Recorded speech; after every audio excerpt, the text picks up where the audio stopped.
The picture that you see is one of the last pictures taken during the British Mount Everest expedition of 1924. Among climbers, the names of George Mallory and Andrew Sandy Irvine will be remembered for eternity in the myths of the mountain. However, it piqued everyone's interest.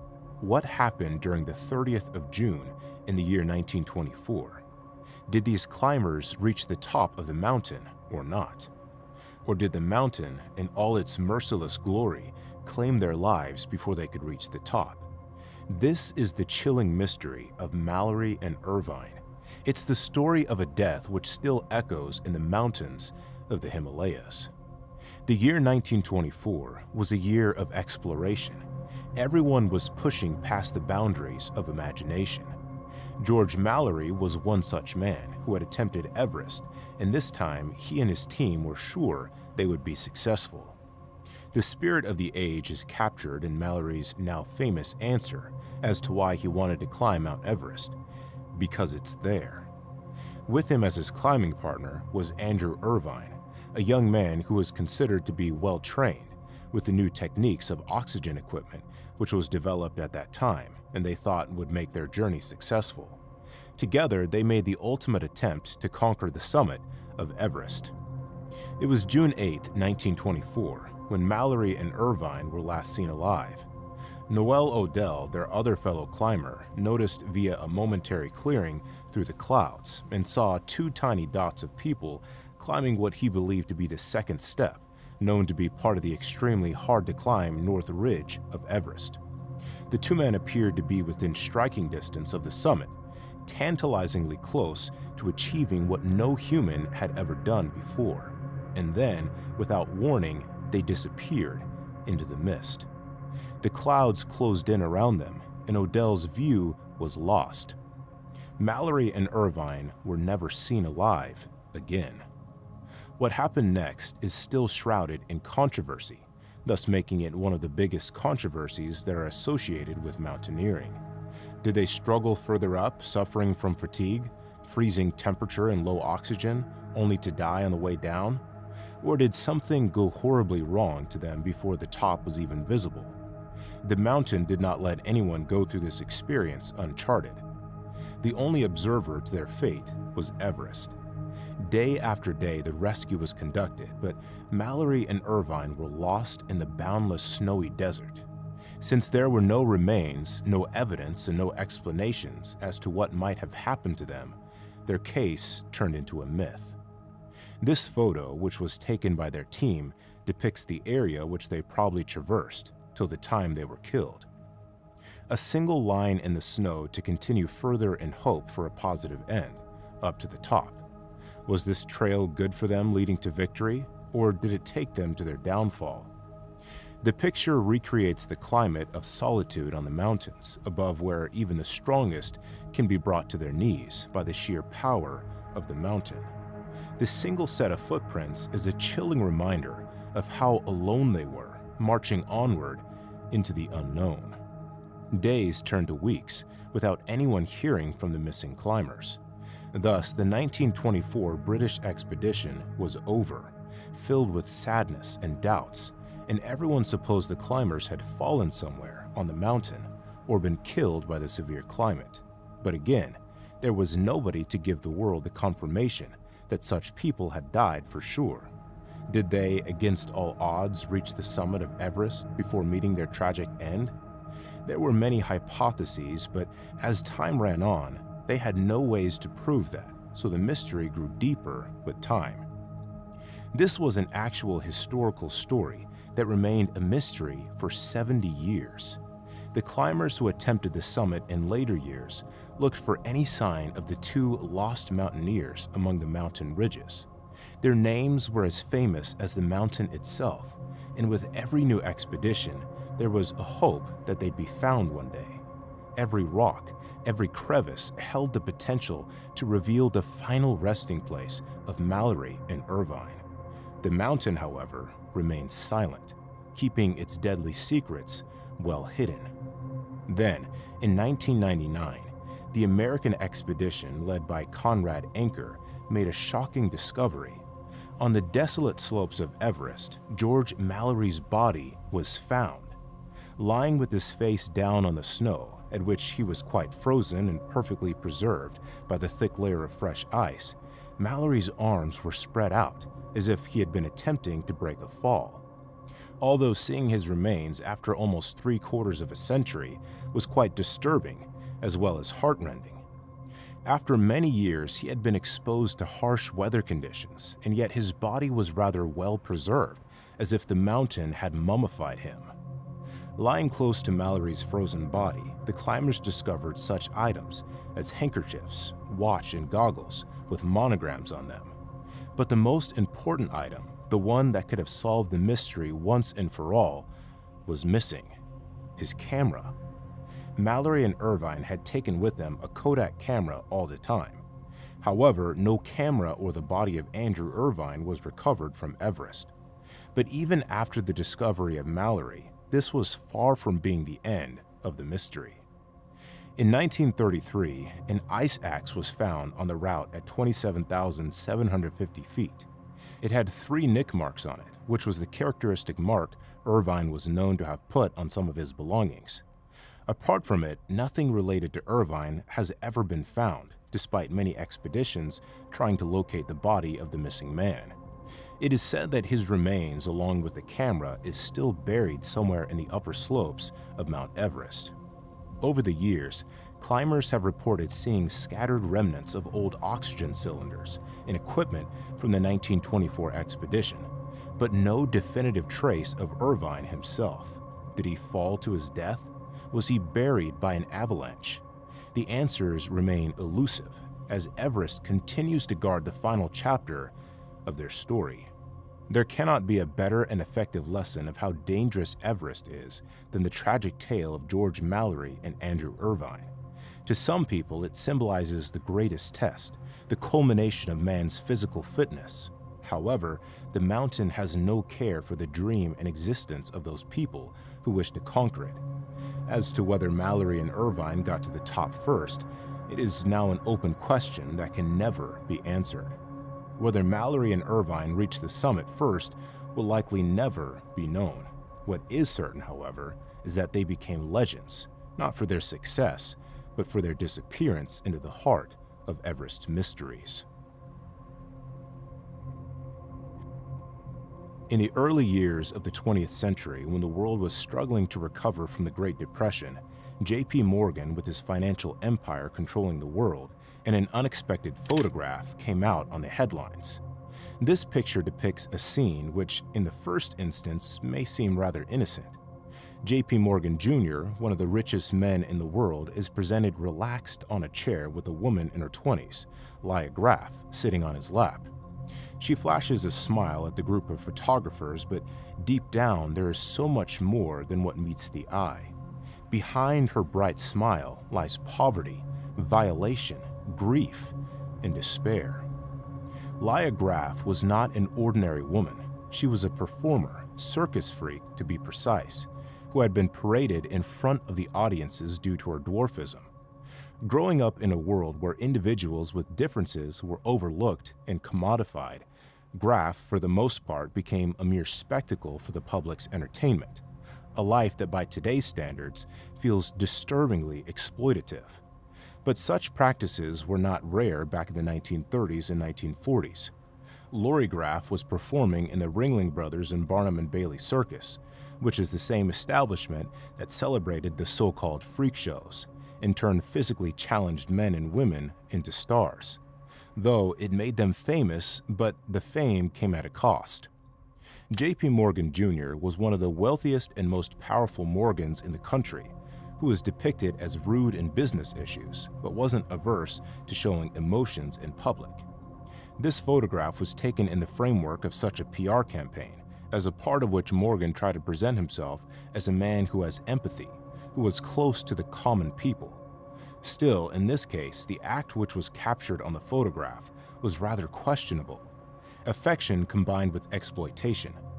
Graff is an internationally known performer.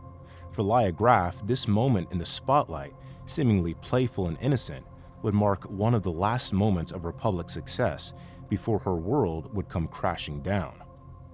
Laia Graf had faced adversity her entire life. Standing at less than 4 feet tall, she was no stranger to the cruel stares and remarks from society, but her career in the circus offered her a way to make a living, albeit at the cost of her dignity. Despite the veneer of fame, she was subject to constant ridicule. People would pay to see her perform, but they also paid to mock her existence, to treat her as an object of curiosity rather than a human being. This was a time when freak shows were considered mainstream entertainment, and performers like Graf were often dehumanized for profit. The photograph with J.P. Morgan was taken in 1933, during a time of intense financial and social upheaval. The Great Depression had devastated economies worldwide, and even figures like Morgan were attempting to restore public confidence. The moment was carefully staged. Morgan, the embodiment of financial power, sitting with Laia Graf, a woman who, in many ways, represented the marginalized and powerless. The contrast was stark and intentional, a demonstration of the social hierarchies that defined the time. The contrast of these two figures, the one at the top of society and the latter at the bottom, reflects the hardships of those who were used for people's amusement and then cast aside once they became redundant. Tragically, like many others, Graf was a victim of the brutality of the Nazi regime. Her fame as a circus performer did little to protect her from the growing wave of anti-Semitism that swept across Europe. Having relatives in the international circus and the fame she received in the United States, she was arrested by the Nazis at some point. She was deported, and in 1941, she passed away in Auschwitz with her family in a gas chamber. A tragic end for a woman who had spent her life trying to navigate a world that alternately celebrated and ridiculed her for her differences. Far worse, though, is that Graf's life, as that of a number of others, became entangled in the crisis of the world. The Holocaust caused the death of millions of people, and Laia Graf is one of the many individuals who perished in the Holocaust, but her story is long forgotten by history. All her glories, her fame as a circus performer, and her 5 minutes with J.P. Morgan, they all were worthless when it came to facing the genocidal Nazi regime. The world that used to admire her singularity just turned the other way and ignored her pain. Today, the photo of J.P. Morgan and Laia Graf may be viewed in several different ways. It is no longer merely a photograph of another time, but a relic from a time when the world was divided and different people were treated differently. It indeed reminds one of Groves Strickland's fate as a cautionary tale of the tragic fallacy of fame and glamour, always hidden behind the shadows of history, telling those left behind to suffer the brunt of society's inhumanity. In the rugged terrain of Washington's Cascade Range, nestled among towering trees and rocky slopes, a man sits with a smile on his face. His name is David A. Johnston, and he was one of the brightest volcanologists of his generation. This is Johnston, depicted at a time when he was to record one of the greatest natural calamities to happen on American land, the eruption of Mount St. Helens. What this picture does not show yet is the horrible grim end that he met right after this moment. Johnston was to soon join the list of 57 victims who were to be taken by the wrath of the volcano on the ill-fated day in the year 1980. David A. Johnston was born in 1949 in Chicago, and since his early years, Johnston showed interest in the planet's geology, especially the occurrence of volcanoes. He successfully continued his education and obtained his degree in geology from the University of Illinois, and later on he went to the University of Washington to do his PhD in volcanology. Over time, Johnston developed a passion for great forces beneath Earth and devoted himself to the study of volcanoes, and particularly prevention of eruptions, to save people's lives. The eruptions of Mount St. Helens had started to rise in March of 1980. Johnston, employed by the USGS, studied the rise and moving frequency of seismic and volcanic activators sent to the site. The mountain, dormant for more than a century, had suddenly roared back to life. Johnston and each of his associates realized the importance of the tremors and the gas emanations, concluding that an eruption of the stratovolcano was possibly close at hand. Little did they know, the most violent eruption in U.S. history was only days away. Johnston was positioned at a watching station called Coldwater 2 Observation Position, which is situated 6 miles north of the volcano. His duty was to watch for such signs as the emergence of a large lump on the northern side of the mountain, which in fact was magma pushing its way up. It was just like any other night of the year, May 17, 1980, for Johnston. He and his colleagues at USGS were in constant communication, meticulously tracking every tremor and plume of steam. The eruption, they thought, was likely still days away. Johnston stayed up late at his observation post, recording data and updating his notes. He was aware of the risks, but the sheer scale of the disaster that was about to unfold was unimaginable. Then, the morning of May 18th, at exactly 8:32 a.m., something happened that would turn everything upside down. A massive earthquake that measures 5.1 shook the ground beneath Mount St. Helens. The northern side of the mountain, which had been steadily bulging for weeks, suddenly gave way in a massive landslide, the largest in recorded history. The collapse triggered a lateral blast, a phenomenon that volcanologists had assumed but never seen on this kind of scale. Johnston was the only one who was the first to notice what was going on. When the mountains started to crumble, he rushed to the USGS headquarters, located in Vancouver, Washington, to report the situation. His final words, transmitted over the radio, were chilling. "Vancouver, Vancouver, this is it." Those would be the last words that anyone ever got to hear from David Johnston before his death. In less than a couple of minutes, the lateral blast was racing at over 300 miles per hour and devoured all in its way. The force of the blast threw hot cinders, gas, and debris skywards, flattening trees and burning all that was in a 230 square mile radius. The Coldwater 2 observation post, where Johnston had been standing, was directly in the path of destruction.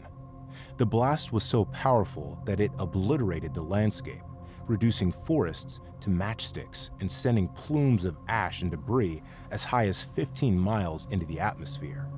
Johnston, along with his equipment, was swept away by the pyroclastic flow. His remains were never discovered. However, parts of his equipment were found to have plummeted to the ground, hidden under layers of ashes. The force of the eruption had been so immense that it erased nearly all traces of the man who had dedicated his life to studying it.